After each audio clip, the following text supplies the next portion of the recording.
Good morning, everybody. Happy Monday. I'm sorry that I am pushing this video out so late in the morning.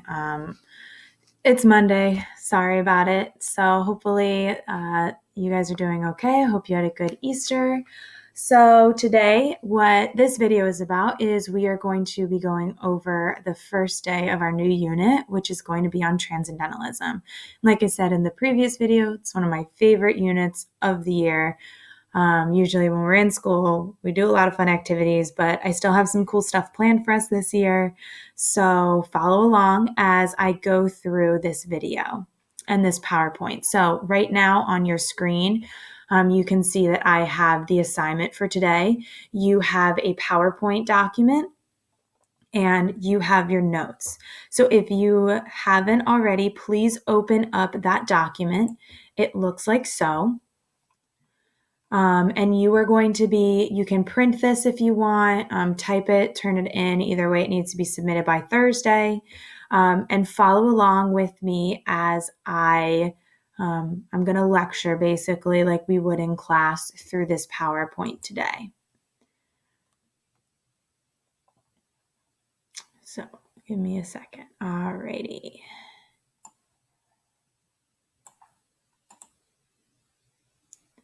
So I also made a little notes section on here for you guys. Just like a little intro page, notes section. Follow along with the YouTube video. Fill out right now. Take a few minutes. What does it mean to transcend? Explain your thoughts. So what do you think transcend means? If you've heard of the word before, tell me your definition. If you don't know, maybe do a quick little Google search. Take a minute and a half. Tell me what that is. If you need to, take a minute and pause this video while you complete that section now.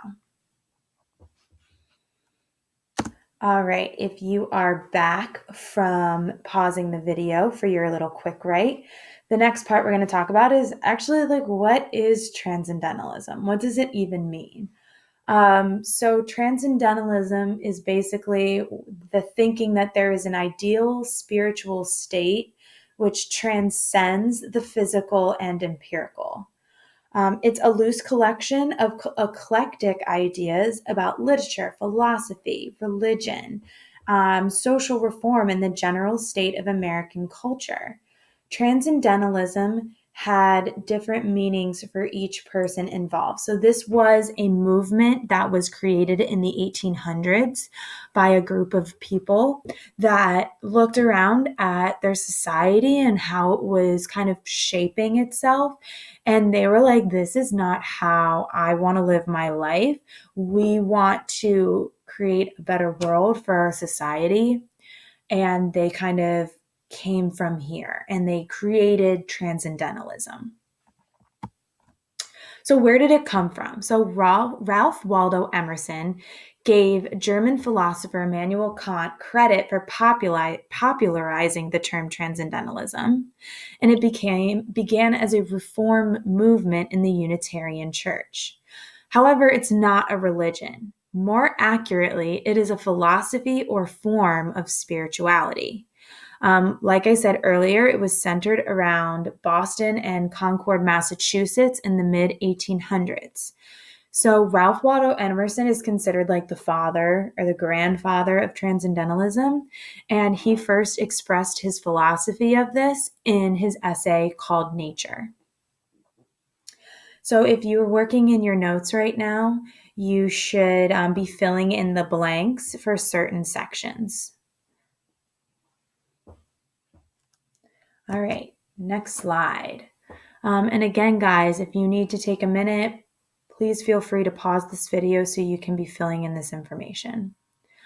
So again, what did Transcendentalists believe? So they believed that people, men and women equally, have knowledge about themselves and the world around them that transcends or goes beyond what they can see, hear, think, taste, or touch.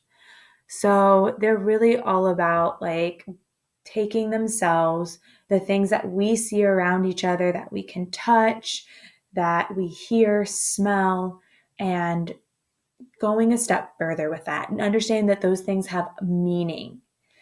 So this knowledge comes through intuition and imagination, not through logic and sense. So I like to think of this as like if you're a type A kind of person, so versus a type B person. So type A is generally somebody that likes a nice, neat box.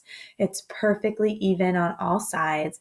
Everything can stay perfectly inside the box and you never go outside. That's a type A person. Type B is somebody who maybe they don't really have a box.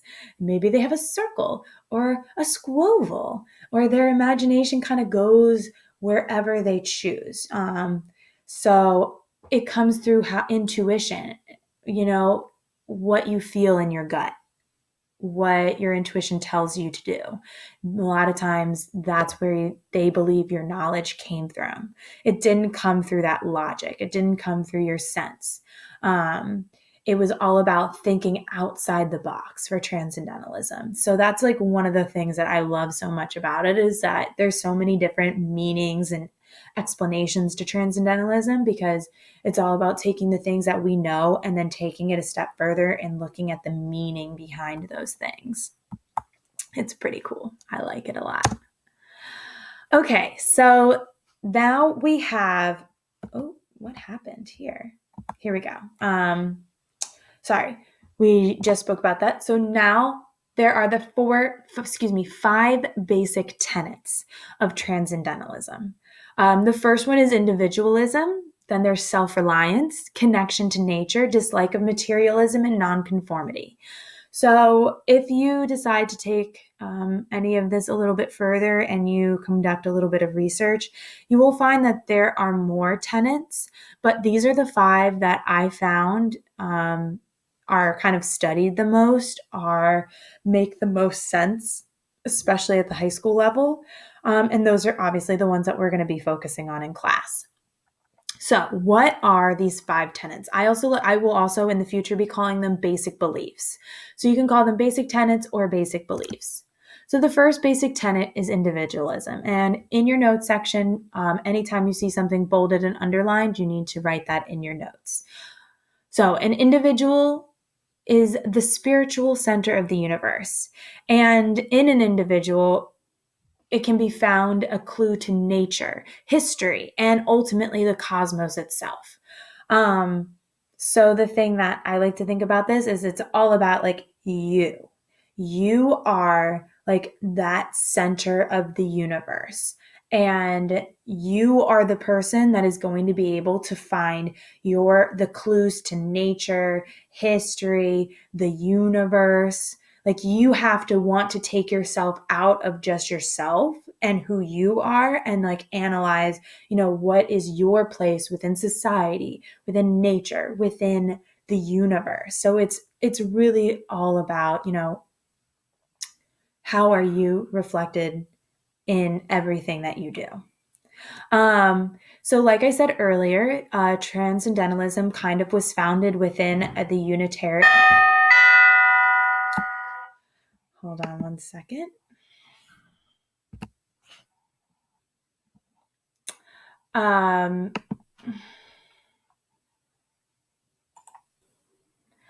All right. Sorry about that, guys. Of course, my doorbell rang in the middle of this presentation, but that's life. So let's try this again. So the second tenet now that we're moving on to. The second tenet is self-reliance. So what is self-reliance? I tried to have some of the pictures that are embedded in here kind of match what we're talking about.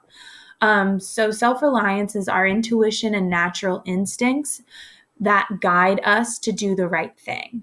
So in nature, according to Transcendentalists, we are uncorrupted. So it's only when we allow society to influence us and the choices and the decisions that we make in our lives that we start to conform and hence be corrupted. So it's really all about a lot of Transcendentalism, and we're going to talk about that really in just a minute, is like nature is very important to them and being one with nature, not just, society as a whole. Transcendentalists honestly are big rejectors of society and what's considered to be like cultural norms. Our intuition and natural instincts guide us to do those right things. So it's about, what is yourself, what is your intuition telling you to do, and what is ultimately the right choice.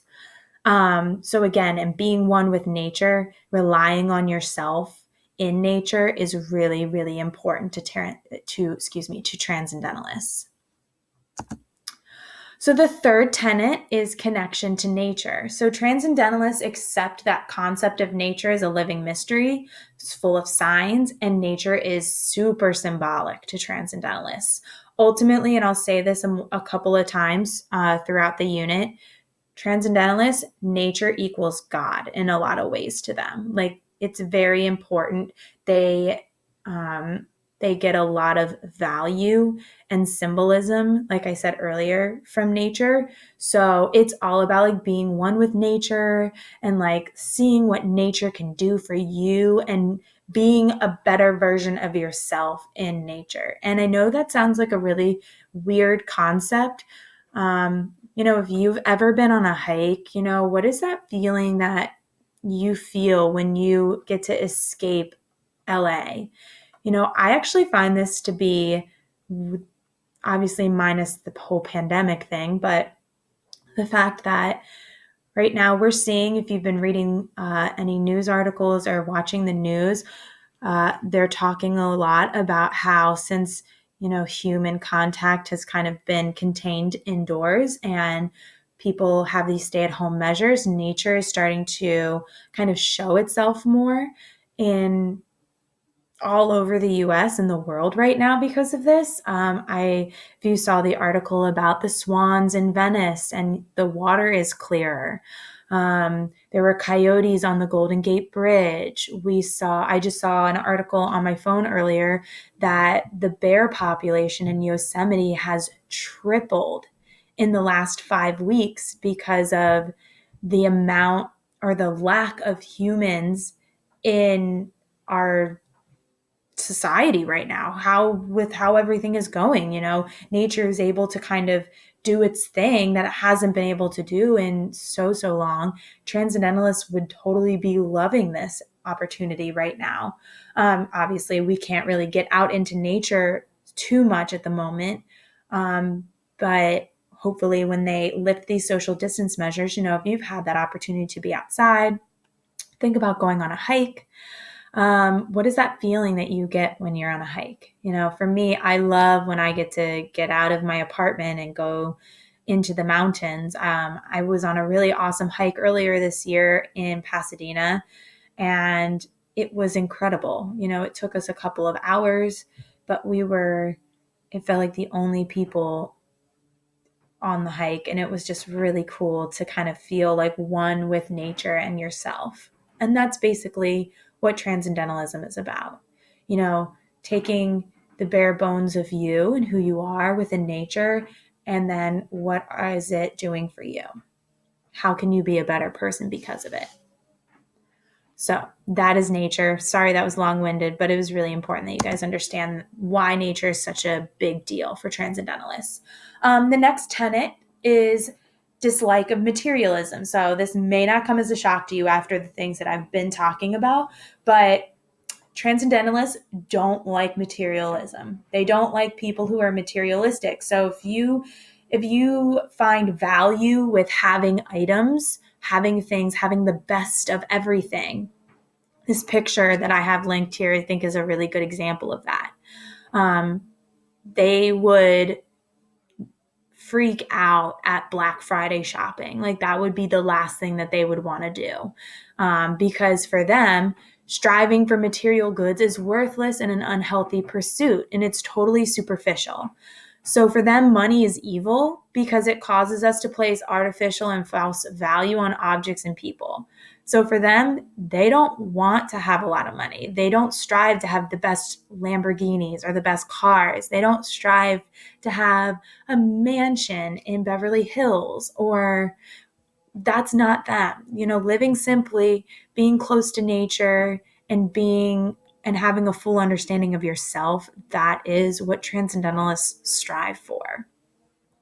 So if you like material things, you may struggle being a transcendentalist, because obviously this is something that they are very much not into. All right, and then the last tenet is nonconformity. So nonconformity is the failure or refusal to conform as with established customs, attitudes, or ideas. So again, this kind of follows along with that idea of self-reliance, their dislike of materialism, and being one with nature. They don't want to conform. They don't want to do what everybody else is doing. The fact that, on Instagram or like TikTok right now, everybody's obsessed with TikTok. For them, they would totally that would not be something that they would be interested in doing, because everybody's doing it. If everybody's jumping off of a bridge, would you? Like that standard, goofy saying. They're all about not conforming and doing those same things that everybody else is doing. So remaining outside of society's influences, a person can transcend those evils of society that it can tempt, and then achieve true peace. So it's, being true to yourself, not following what other people are doing, and learning who you are in the process. That's transcendentalism. All right, so now that we've learned a little bit about transcendentalism, let's talk about who were the people who kind of came up with these ideals, who were the famous people that created this.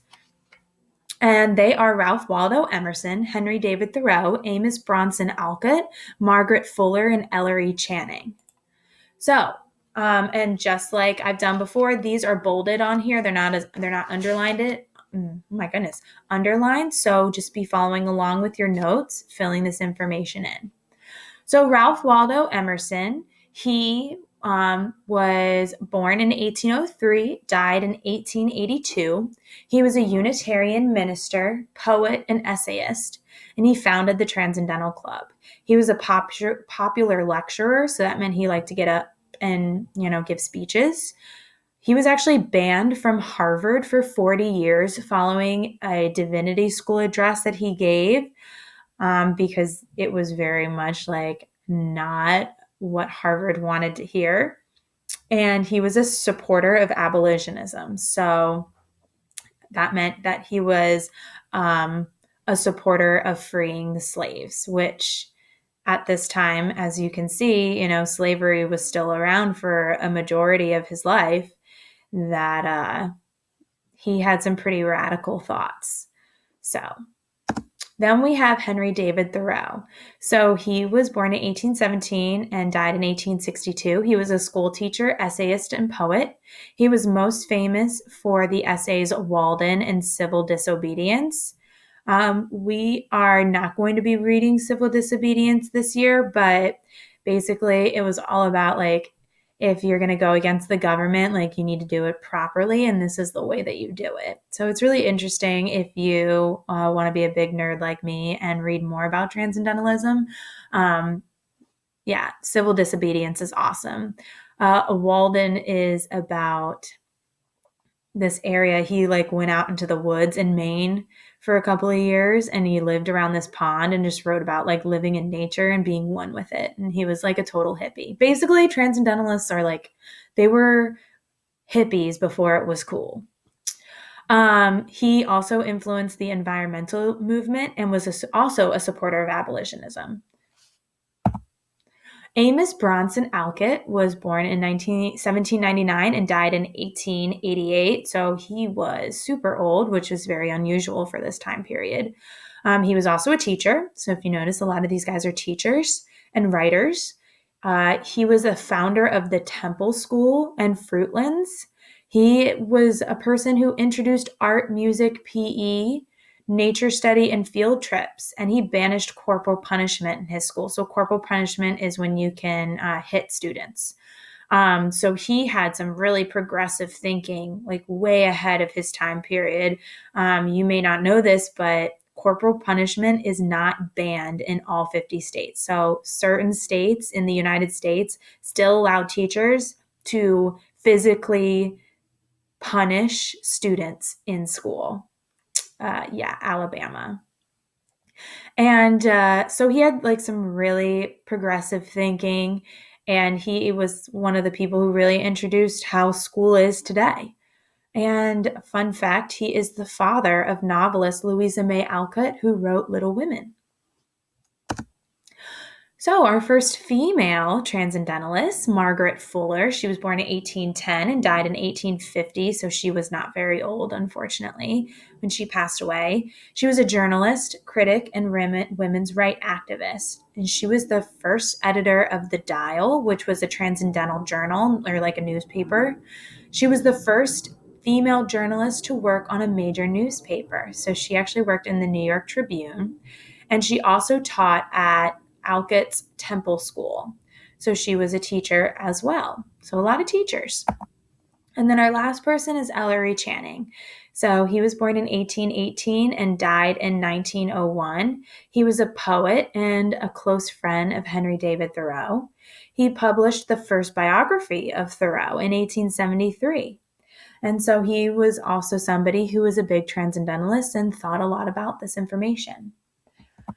So yeah, guys, that is our presentation. Hopefully you guys were able to pause when you needed to take some notes. Obviously, I had to pause as well to go check my mail. And so if you guys have any questions about this information, we do have office hours today at 2. I have a couple one-on-one Google Hangouts scheduled throughout the week as well. So if you still feel like that's something that you need, please let me know. Email me and I will be happy to set up an appointment with you.